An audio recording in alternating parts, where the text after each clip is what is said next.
From the Grand Reading Room in the Nashville Public Library, this is Just Conversations, Nashville Reads How to Be an Antiracist, presented by the Metro Human Relations Commission. Hi, my name is Tamara Shehadah, and I spend my days dabbling in medical research, but my passions lie within my leadership in intercultural and interfaith work. And welcome to Just Conversations, Nashville Reads How to Be an Antiracist. Filmed in the Grand Reading Room of the Nashville Public Library, I'm joined today by my colleagues, and I'll let them introduce themselves to you. Well, my name is Amkoa. I am originally from Kenya, but I've been an immigrant in the US for 10 years. I work as a healthcare analyst professionally, but I am very passionate about storytelling and writing. My name is Rincon. I'm a graphic designer who focuses on social impact work. I'm a first-generation American, son of two immigrants from Colombia, and I'm happy to be here for this conversation. Hi, I'm Miriam Binbeck. I work in robotics and innovation. I am from the US and initially from Chicago, and I'm happy to be here for this conversation. Hi, I'm Thushy Muruges. I'm originally from Sri Lanka. I immigrated to Nashville in 2000, and I run an incubator for startups in the Bay Area, quarantining right now in Nashville, and I'm excited to join the conversation with Tamara. All right, so today we're going to be discussing Chapter 7 of Kendi's How to Be an Anti-Racist. And in Chapter 7, he talks about what it means to be a cultural anti-racist. He defines it as one who rejects the idea that one culture can be superior to another. Today, we're going to dive deeper into this topic while reflecting on our own experiences. So there's a section of Chapter 7 where Kendi is talking about the English language, and he asks, why is it that Ebonics is considered broken English, but English isn't considered broken German? So Sally, being someone that migrated here from Kenya for college, where many things are probably different, including your dialect of English, the way that you speak and the culture itself, what are some forms of cultural racism that you have experienced? Well, it's very interesting. For me, I don't even think that it starts with when I moved to America. Kenya was colonized by the British, and so from a very early age, English was elevated above our local languages. I remember in school specifically, when I was a kid, we used to have this concept of a disc, like a really ugly necklace that a kid would have to wear if they spoke any language other than English. Like that was the punishment, because they're trying to encourage us to speak English. So it was just very interesting how English was also a signature of your status in culture. If you had an accent that was very close to the British or the American accent, then you were a little bit better than everybody else. And now it's just so silly when I think about it as a grown-up, but those values still, I think, still like carry on subconsciously even as you grow up. I remember when I finally moved to the US, being very conscious of my accent. It was just, I kept wanting to just be able to speak in a way that didn't attract too much attention, to be more accepted. And I actually also had friends who were immigrants who were very, very conscious of their accents, because they were worried about what it means when you go for an interview. Will someone think you're less intelligent because you don't speak fluently? There's a lot of misconceptions that people make about people just because they don't speak the language in the way that they expect them to. So that was my experience. Mm-hmm. Thank you for sharing that. So I want to further explore that term, cultural racism, where in this chapter, Kendi describes how individuals often feel that assimilation is better than segregation. Thushy, can you share your thoughts on this in relation to how it was to grow up in Nashville after experiencing childhood in like Hindu culture in Sri Lanka. How was that experience for you? Yeah, I felt the need to assimilate, to be seen as like intelligent, worthy. The idea of like being less than was already ingrained, similar to what Sally was mentioning in Sri Lanka and India. When I was growing up, you had to learn to speak English and be able to read in English. And I have a funny anecdote I wanted to share, because when I first moved to the US, I knew how to read and write in English. But in middle school, my first couple of experiences, I remember writing the word color with an O-U-R, and that's how I learned it in Sri Lanka. And my teacher here in Nashville marked it as wrong, and I kind of questioned everything that I was and everything that I knew.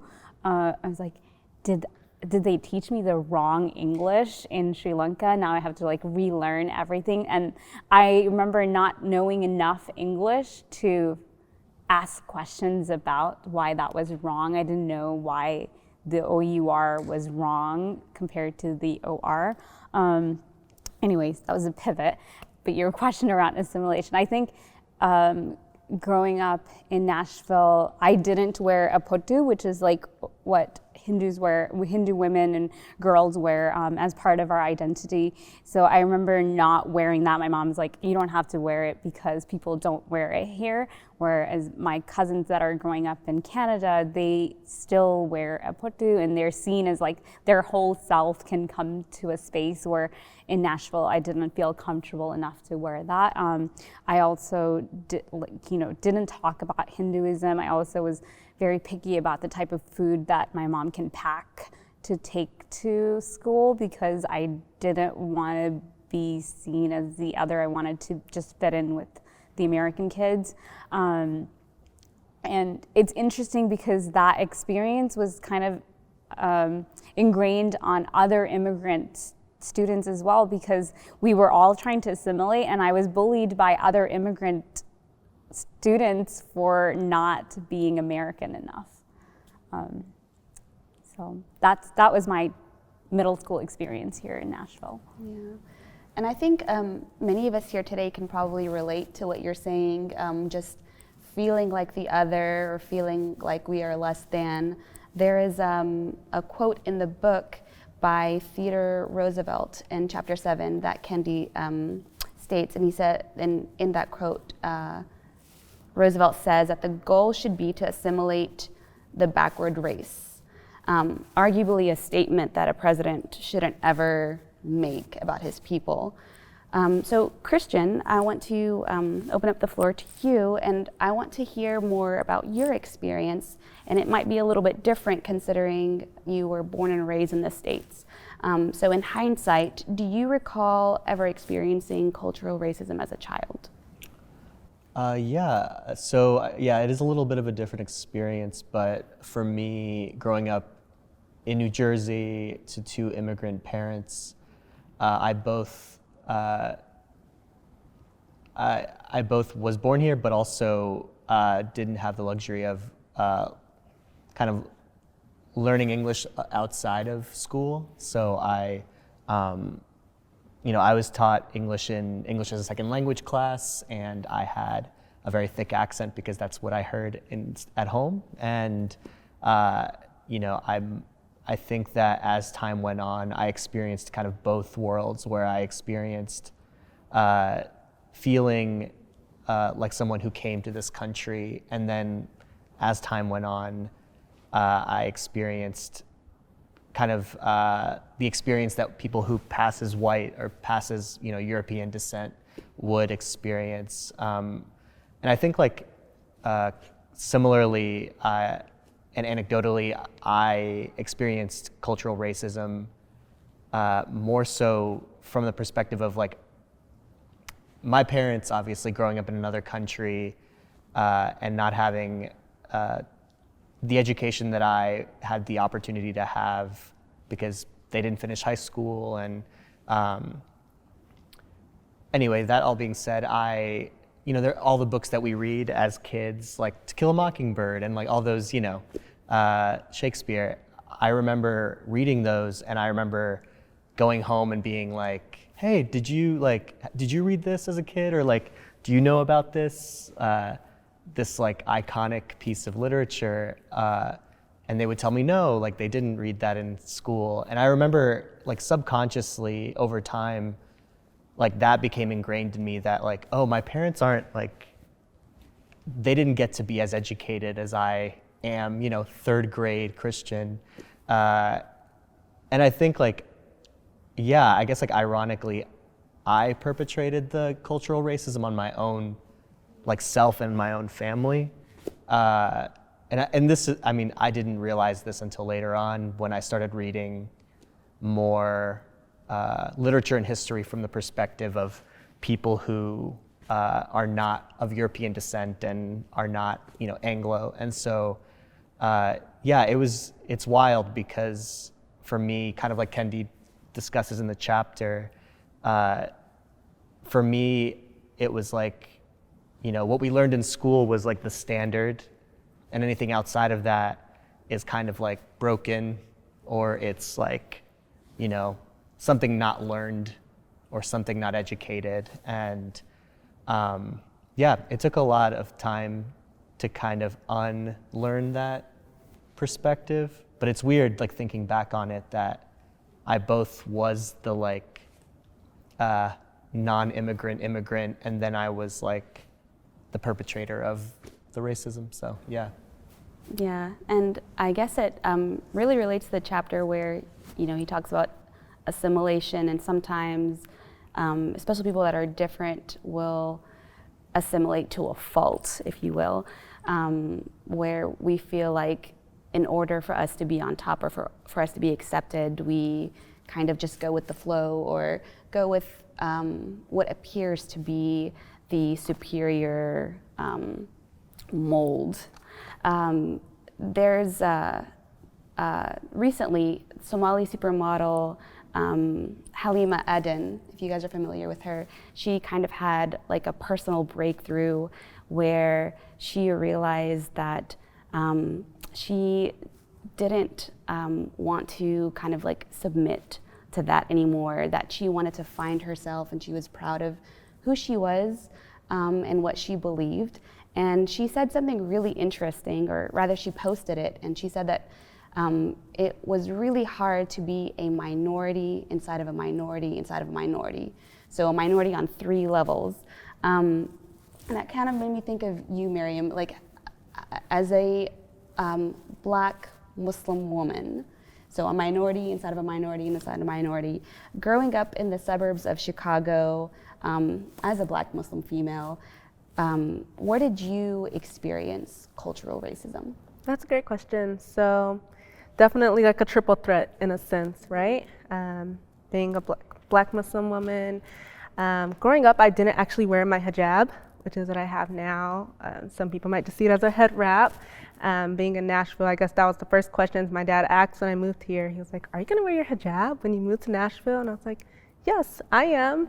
And I guess that kind of just lingered with me all through childhood as well, because I didn't wear it. My mom, she said, you know, you don't have to do that. And the reason why is because, I don't know, my sisters and I, we always grew up in a bubble, it seemed.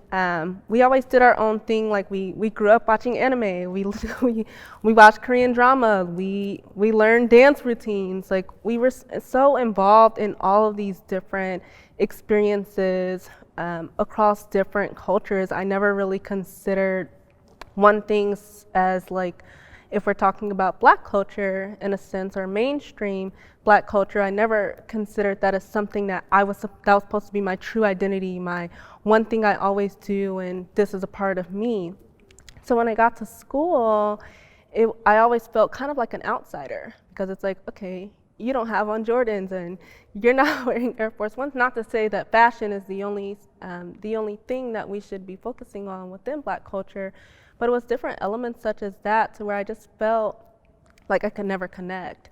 And so it took a long time for me, you know, going from grade school and then to high school and then even college to truly feel comfortable with myself. And it wasn't someone from like a different race that I felt oh, I have to, hide my blackness or anything of that nature. It felt more so from people that were very similar to me that I just felt like I could never truly connect with. So it took a lot in just trying to find myself, and then I decided to wear my hijab and take these different parts of being Muslim and being black and growing up in Chicago until I felt like I could truly be the person that I wanted to be. And that was a struggle. And it's not something that you learn. It's not something that it's being written on a piece of paper. It's just something that you have to kind of go through within that experience. Absolutely. So through reading the book, and particularly this chapter, what are some things that really stood out to you, or some takeaways that you feel that you either can really understand or have come to your attention that you may have never thought about before? Sally? Well, I think that Kenny gave this example of his own cultural racism when he moved to the South and suddenly thought that he had like a cooler version of blackness. And that made me think of this tension that sometimes exists between black Africans and black African Americans because of our different views of each other's cultures. And that's something that I got to experience firsthand when I came to college here in the US.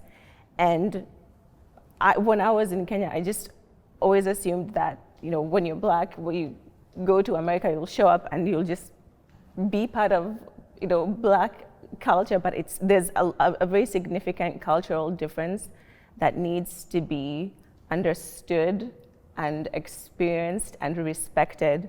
And some of the differences, like I remember, is when I first got to freshman year, I was very fortunate to get a scholarship. And I had all these values from growing up in a country that valued education very highly. Like, if you got the chance to go to college, graduating wasn't a question. But then I showed up in freshman year and was baffled by how much resources were being put towards college retention. I didn't understand it. So for me, I was like, how do you not graduate when you get to college? And just thought that maybe I was just a better student, maybe I was just more committed, but that's not the case. Once I started to interact with more students from different backgrounds, I discovered all of the nuances of structural racism here in America that makes some students beat so many odds to get to college and still not have enough support to thrive. I had a friend who grew up in the foster care system, and he managed to get to college, but once he turned 18, he just didn't have any support system. Whereas I have a father who has a PhD. He can't afford to pay for my college here, but still he gave me so many values and so many skills that people just don't think about as being important. So just like understanding that I was advantaged, even as a black person in America, I was significantly advantaged compared to some of my African American counterparts that some of them in college, I don't want to paint a broad brush because it was still a very diverse group. There were still very well-to-do, very well-equipped people, but there was also a group that was significantly disadvantaged.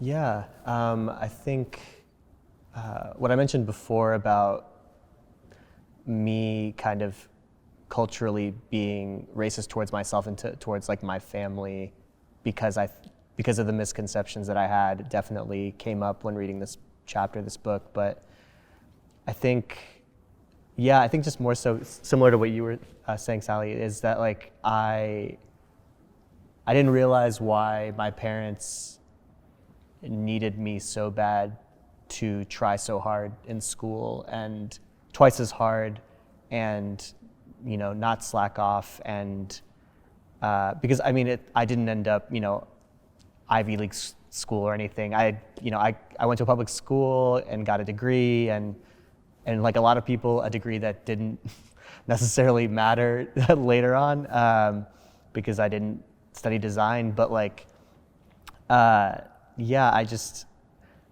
I realized that, like, you know, unfortunately in this country, you know, if you are not kind of part of majority culture, there are a lot of barriers, invisible and visible, that come up. And just, you know, something as simple as the conversation that we're having right now about, you know, you sound funny, or you dress funny, or you don't do the right thing that all of us are doing. Like, those things stifle, you know, kids. It stifles, like, whether or not they want to keep going to school. I mean, when Kendi talks about, you know, at a certain point, like, he just got C's and D's so he could stay in school to play on the basketball team, and he, like, didn't make the basketball team. And for a lot of kids, that's, like, the case, is, like, you know, all of that racism and prejudice, like, just deters them from continuing education. And not that that doesn't exist elsewhere, but it's just so prevalent in this country. And yeah, that was an incredible takeaway from Kendi in this chapter. Yeah, I would like to say one part that I took away from that chapter is when Kendi discussed that, you know, not one subgroup or not one person's culture can be compared to someone else's. Me thinking of Chicago Black culture is not the same as Bronx culture, and even how my parents raised us, thinking about, okay, well, why didn't they teach us a certain thing? So it was a lot of reflection on my inner self and what I learned and what I hope to bring forward to myself and my future family. That was kind of my biggest takeaways, because I just never thought of it in that manner. It's like, okay, well, yeah, maybe even my own family, you know, within my sisters, their experience was not my experience, and no one's experience is someone else's. And so understanding that and being able to make sure that it's equal, I think that was the largest takeaway that I had.